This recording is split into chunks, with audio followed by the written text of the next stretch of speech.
So one of my favorite genres is modern oldies.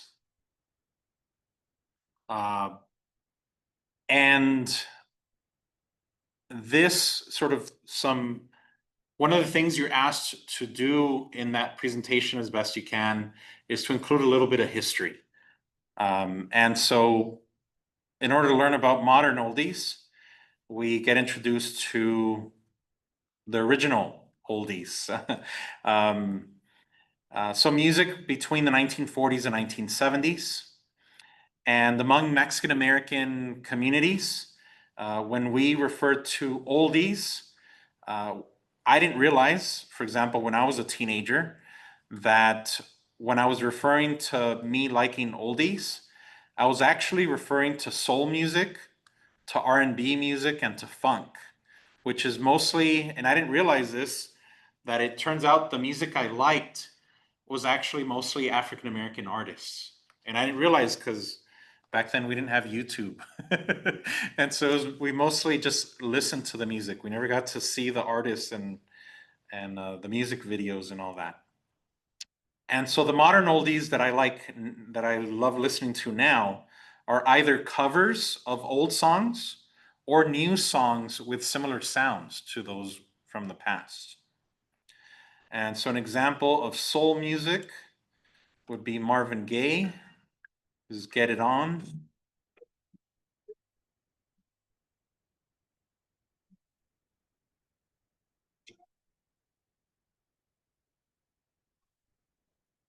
Now, uh, soul music has to have like passion.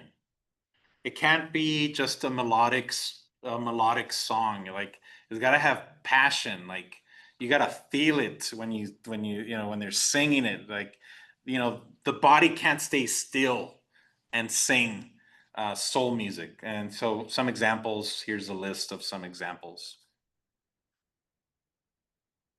In the 1960s, there were also Mexican American oldies like Carlos Santana's or his brother.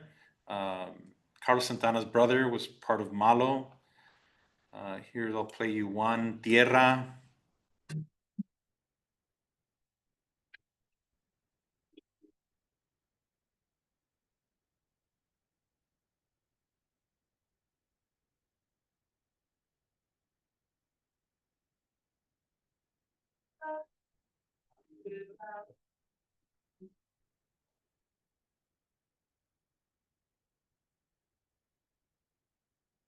And then we get to what I'm talking about, the modern oldies.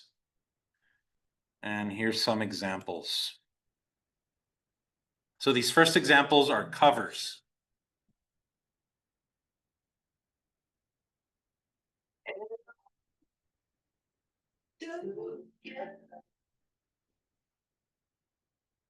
Yes.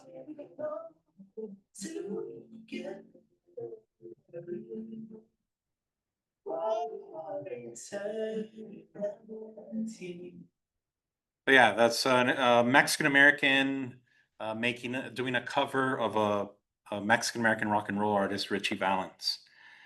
Let's see. Here's this is so yeah. These are examples, Mexican American examples. This one is not Mexican American. This is a new song that sounds like a 1960s uh, African American song.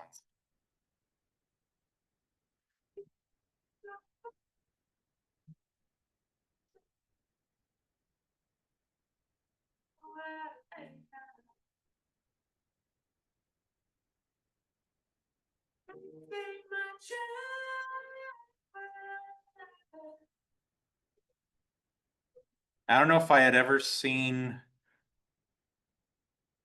a singer who's not African American, uh, who could sing like that. Like so, and part of that is this.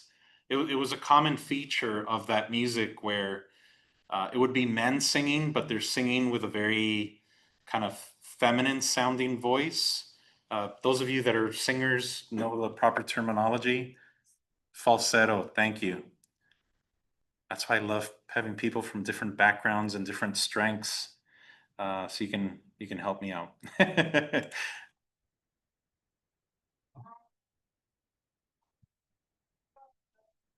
It was a cover of a modern song, but in older style.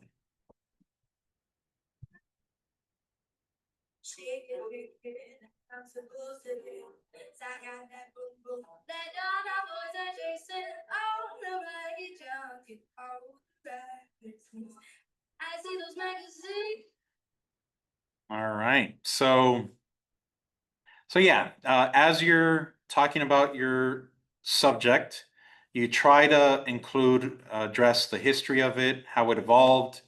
In this case, from being an African American genre, Mexican Americans adopting it, today people making covers of it, associations are being associated with the past, with 40s, 50s, 60s, 70s.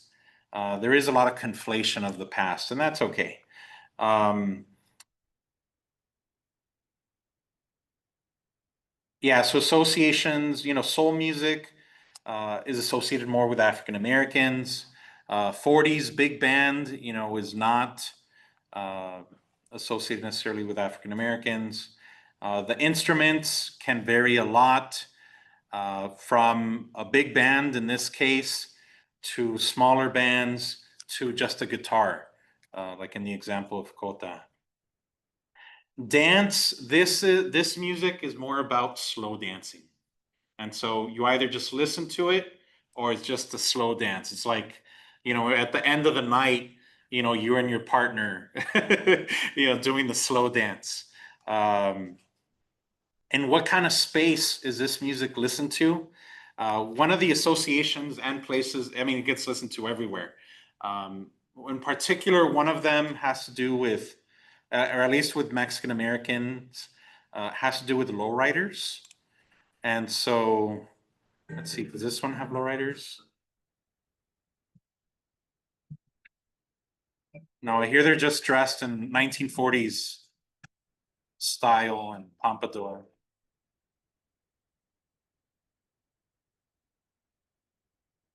This one's got a Chevy Impala. That's like a lowrider. And yeah, so people listen to it in their car, people listen to it anywhere. And so yeah, you'll come up with your own.